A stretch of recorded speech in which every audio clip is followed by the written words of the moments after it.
को भगवान नारायण ने बताया कि हे नारद, आप शिव को प्राप्त करने का एक तरीका पूछ रहे हो, भगवान शंकर को प्राप्त करने का कोई उपाय पूछ रहे हो, भगवान शिव को कैसे प्राप्त करा जाए वो तुम पूछ रहे हो। तो उसमें 6 सूत्र हैं। उस 6 सूत्र में सबसे पहला सूत्र है अपने मस्तक पर भस्म का तिलक, चंदन का तिलक, त्रिपुंड अपने मस्तक पर जो जीव लगा लेता है वो भगवान शंकर की शरणागति को प्राप्त कर ही लेगा। 6 सूत्र में से पहला सूत्र है अपने मस्तक पर त्रिपुंड लगा लेना, अपने मस्तक पर त्रिपुंड का भाव प्रकट कर लेना।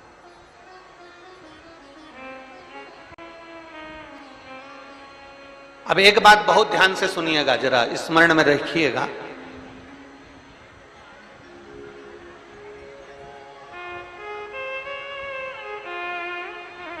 कई माताएं कहती हैं कि गुरुदेव, हम अगर चंदन का तिलक लगाकर जाएंगे या हम त्रिपुंड लगाकर जाएंगे तो लोग हंसते हैं।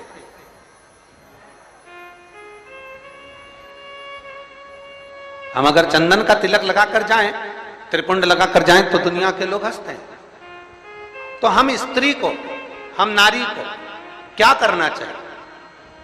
शिव महापुराण की कथा कहती है कि मात्र शिवलिंग का स्पर्श कर कर, मात्र अशोक सुंदरी वाली स्थान का स्पर्श कर कर, मात्र पीठिका का स्पर्श कर कर, मात्र नंदी का स्पर्श कर कर, मात्र शंकर भगवान के दरवाजे की चौखट का स्पर्श कर कर भी नारी 3 उंगली अपने मस्तक पर लगा लेती है तो वो त्रिपुंड का ही भाव प्रकट कर देती है। मात्र उतना भी कर लिया तो शिव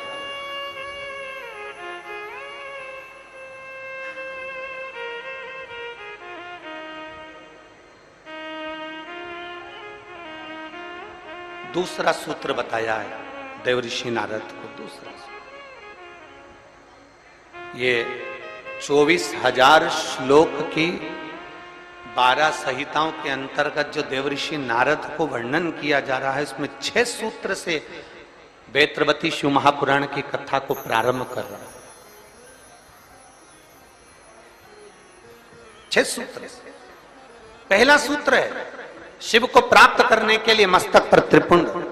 दूसरा सूत्र है जब मौका मिल जाए तो देवादिदेव महादेव के मंदिर में 1 लोटा जल समर्पित कर। यह दूसरा सूत्र है। अगर संसार का व्यक्ति अपने मस्तक पर त्रिपुंड नहीं लगा सकता, संसार का व्यक्ति अपने मस्तक पर चंदन तिलक नहीं कर सकता, तो शिव महापुराण की कथा कहती है देवऋषि नारद, ये दूसरा सूत्र है कि भगवान शिव के मंदिर में जाकर, शंकर के शिवालय में जाकर 1 लोटा जल अपने घर से भरकर, अपने घर से ले जाकर शंकर भगवान के शिवलिंग को समर्पित करना शंकर को प्राप्त करने के बराबर है। ये दूसरा सूत्र वर्णन किया गया। दूसरा सूत्र। कितने लोग हैं आप लोग जो शिव के मंदिर जाते हैं? जरा हाथ उठाओ। सभी जाते हो? धर लो वापिस धर लो। बोल बम का नारा है। आवाज नहीं आई। कल्याण तुम्हारा है। अच्छे से तो बोलो जम के। बोल बम का नारा है, सारी समस्या का हल। कोई लेट बनता है, कोई जल्दी बनता है, शिव को जल चढ़ाने वाला एक दिन से जरूर बनता है। 1 लोटा जल हृदय से, अपने भाव से, अपने मन से देवादिदेव महादेव के करीब में लेकर, शिव जी के पास में लेकर, ओगड़दानी के नजदीक में लेकर 1 लोटा जल भगवान शंकर के करीब में लेकर जाने का प्रयास करें। मंदिर का पानी लेते हो कि घर से लेकर जाते हो? अरे जम के तो बोलो जरा। घर से। देखो दूसरा सूत्र है भगवान शंकर के शिवालय में, भगवान शंकर के शिवालय में पहुंचकर 1 लोटा जल समर्पित करना। तीसरा सूत्र है अपने गले में रुद्राक्ष को धारण करना। ये तीसरा सूत्र। मान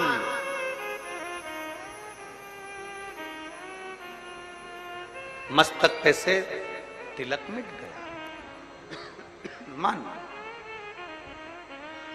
मृत्यु का समय, प्राण छूटने का समय आया, घबराहट हुई तो सिर पे पसीना आया तो कोई रुमाल लाया और उसने मस्तक पे से त्रिपुंड को पोंछ दिया, तिलक को पोंछ दिया।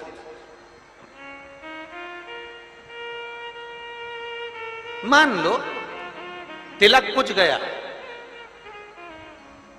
ज्यादा स्वास्थ्य खराब था तो आप शंकर के मंदिर में पहुंचकर एक लोटा जल भी नहीं समर्पित कर पाए। मान लो आप शिव के मंदिर नहीं पहुंचे, जल आपने समर्पित नहीं किया। मान लो आप शंकर पर चढ़ा हुआ जल भी नहीं पी पाए। शिव महापुराण की कथा कहती है, भगवान शंकर का संवाद कहता है,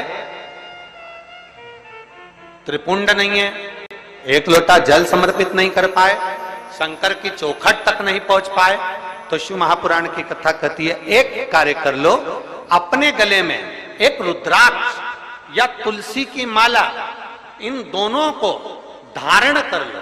क्यों? क्योंकि सिर का तिलक मिट जाएगा। मान लो तुम्हारे पास में कुछ होगा तो वो छूट जाएगा, पर ये गले में पड़ा हुआ रुद्राक्ष, गले में पड़ी हुई तुलसी की माला, अगर तुम्हारे प्राण भी छूट गए तो वो तुम्हें नरक नहीं भेज सकते, वो तुम्हें शिव धाम ही भेजेंगे, भगवान शंकर के धाम।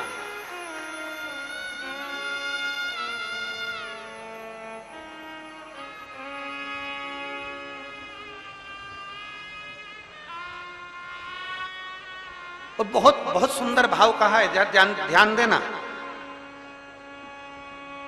कोई कहे कि गुरुजी हम नारायण को भजने वाले हैं, हम मरेंगे तो बैकुंठ जाएंगे। कोई कहे हम राम को भजने वाले हैं, हम मरेंगे तो बैकुंठ जाएंगे। कोई कहे हम कृष्ण को मानने वाले हैं, हम मरेंगे तो बैकुंठ जाएंगे। कोई कहे हम दत्त को मानने वाले हैं, हम मरेंगे तो हम बैकुंठ जाएंगे। जरा एक बार लिंग पुराण को उठाकर पढ़िएगा, एक बार स्कंद पुराण को उठाकर पढ़िएगा, एक बार गर्ग संहिता को पढ़िएगा, एक बार शिव महापुराण का स्मरण करिएगा, और एक बार ब्रह्म विवर्त पुराण को भी पढ़िएगा, और एक बार अगर मौका मिल जाए तो नर्मदा पुराण का स्मरण करिएगा, जिसमें स्पष्ट कहा गया, और गरुण पुराण को भी अगर ध्यान से पढ़ेंगे तो उसमें भी स्पष्ट किया गया है, पद्म पुराण में भी स्पष्ट किया गया है कि चाहे तुम राम का स्मरण कर रहे हो, चाहे तुम कृष्ण का स्मरण कर रहे हो, चाहे तुम दत्त का स्मरण कर रहे हो, चाहे तुम किसी देवी का स्मरण कर रहे हो, चाहे तुम किसी देवता का स्मरण कर रहे हो, पर जब जीव के प्राण छूटते हैं, प्राण छूटने के समय पर यमलोक से जो यमदूत मृत्यु लोक में आते हैं, सबसे पहले देवाधिदेव महादेव के पास जाकर पूछते हैं कि मैं इस जीव को ले जाना चाहता हूं, आपकी आज्ञा हो तो ले जाऊं। तब शंकर भगवान जब आज्ञा करते हैं, तब जाकर मृत्यु लोक से कोई आत्मा को लेकर जाया जाता है, कोई जीव को लेकर जाया। शिव आज्ञा नहीं करे तो कोई जीव को नहीं ले जा सकता।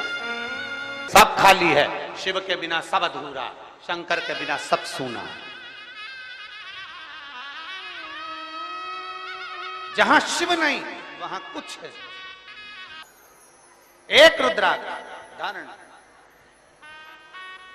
अभी जहां कथा थी,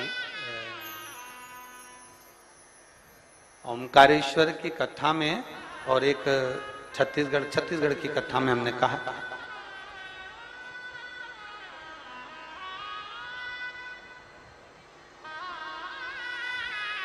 था कि मां अपने बच्चे के हाथ पैर में काला डोरा बांधती है।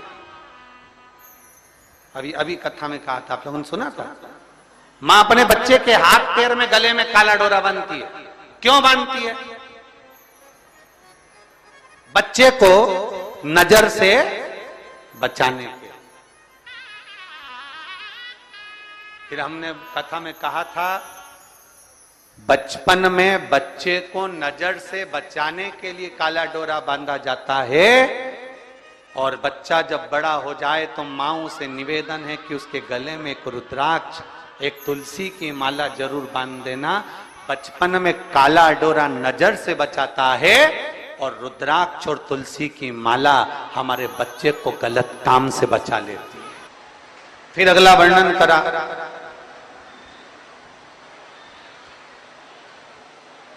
एक सूत्र में वर्णन करते हुए कहा देव ऋषि नारद से भगवान विष्णु ने कि भगवान शंकर की कथा में जाकर बैठना और बैठकर कथा को श्रवण करना, यह भी भगवान शंकर की शरणागति के बराबर है, शिव को प्राप्त करने के बराबर। शिव को प्राप्त करना। और आखिरी का जो सूत्र कहा गया वो सूत्र है कि शिव महापुराण की कथा को सुनने के बाद अपने भीतर, अपने अंदर मनन चिंतन, कथा का मनन चिंतन अपने भीतर।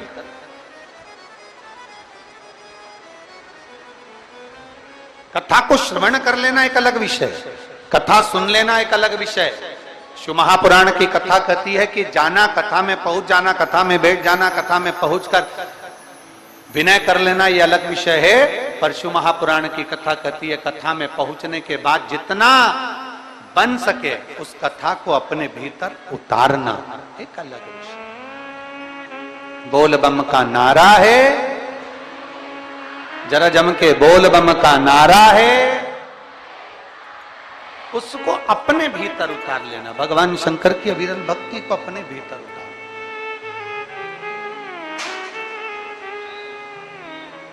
शिव कथा कह रहे देवजी नारद, ये 6 सूत्र है और इन 6 सूत्र को अगर आप पूरा धारण नहीं कर सकते, शिव महापुराण की कथा कहती है अगर ये 6 सूत्र को आप पूर्ण रूप से अपने ऊपर धारण नहीं कर सकते तो शिव महापुराण की कथा कह रही है कि एक सूत्र अपने अंदर जरूर उतारें।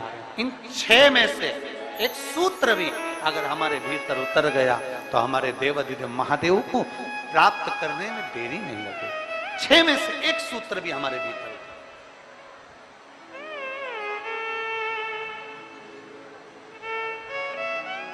अब ये आपके ऊपर निर्भर करता है, ये आपके ऊपर निर्भर करेगा कि आप कौन सा सूत्र अपने भीतर उतारें। चंदन लगाना है मस्तक पर, त्रिपुंड धारण करना है मस्तक पर, या शिव के मंदिर में 1 लोटा जल चढ़ाना है, या गले में रुद्राक्ष धारण करना है, या पंचाक्षर मंत्र, षडाक्षर मंत्र, या श्री शिवाय नमस्तुभ्यम बोलना है, या भगवान शंकर की कथा को श्रवण करना है, या भगवान शंकर की कथा को श्रवण कर कर अपने जीवन में उतार।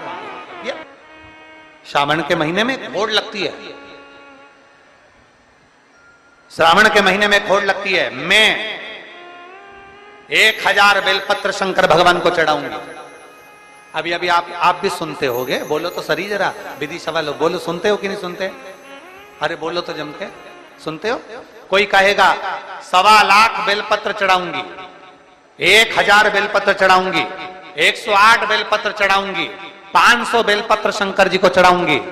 शिव महापुराण में ये कहीं पर नहीं लिखा कि आप शंकर भगवान को 1.25 लाख बेलपत्र चढ़ाओ कि 50,000 चढ़ाओ।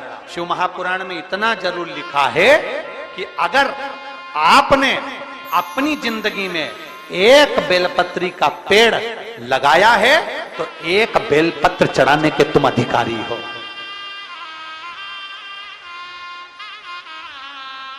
किसी का लगाया पेड़, किसी का बड़ा सारा वृक्ष, और तुम्हारा मन कर गया 1.25 लाख बेलपत्र चढ़ाऊंगी, उस बेलपत्र के सारे पत्तों को, सारे पत्र को तुमने तोड़ लिया, शिव जी को समर्पित कर दिया। बेलपत्र का वृक्ष भी सोचता है जिंदगी में एक पेड़ ना लगाया, जिंदगी में एक वृक्ष ना लगाया, जिंदगी में वृक्ष को कटवाया पर लगाया नहीं, और वृक्ष लगाया नहीं और बेलपत्री का पत्ता तुम शिव जी को चढ़ाओ, मेरा ओघड़ दानी स्वीकार नहीं करता।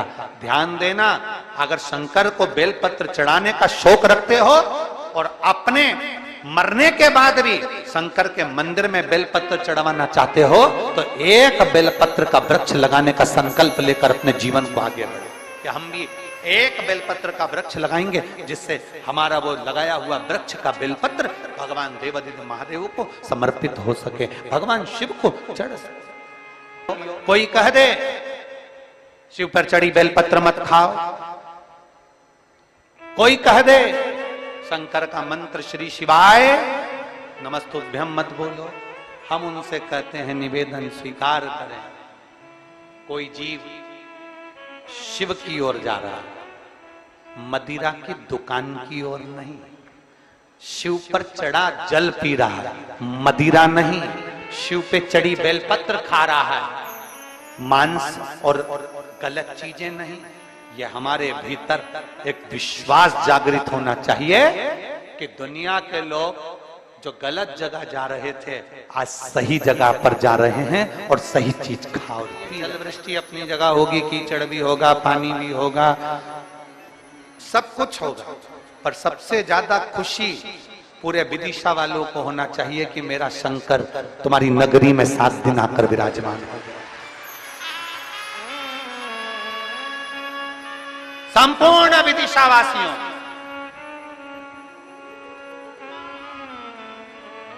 और इन शिव भक्तों की सेवा का मौका मिला है। अपनी तिजोरियों के ताले खोलो और दोनों हाथों से इनका मुख झूठा कराओ, बन सके पानी पिलाओ, बन सके उनको कुछ खिलाने का प्रयास करो, बन सके सेवा करो। किसी को नहीं दे सकते, अपने हाथ से अन्न दान से बड़ा कोई दान नहीं है। दिल से खिलाओ, करो सेवा।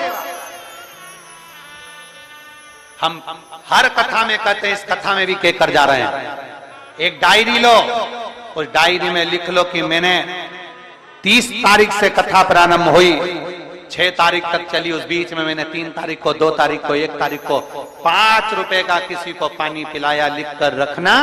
3 महीने में हमको सूचना जरूर देना। हम दूर नहीं है, सीहोर तुम्हारे विदिशा के पास में ही है। कभी भी आकर लिख कर देकर जाना कि 5 रुपए का पानी किसी को पिलाया था शिव भक्त को शिव पुराण में, उसका फल 1000 गुना प्राप्त हुआ कि उसके प्राण चले जाते हैं। तो शंकर नंदी लेकर आकर देवराज नाम के ब्राह्मण को शिव धाम ले जाता है। एक बेलपत्री के वृक्ष की छांव करोड़ों करोड़ों पाप को समाप्त कर देते।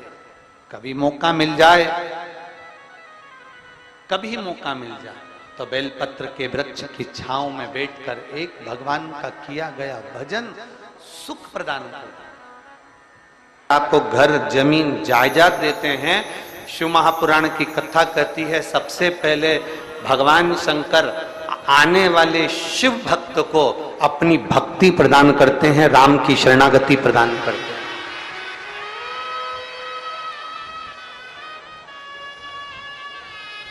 सबसे पहले अगर कुछ दिया जाता है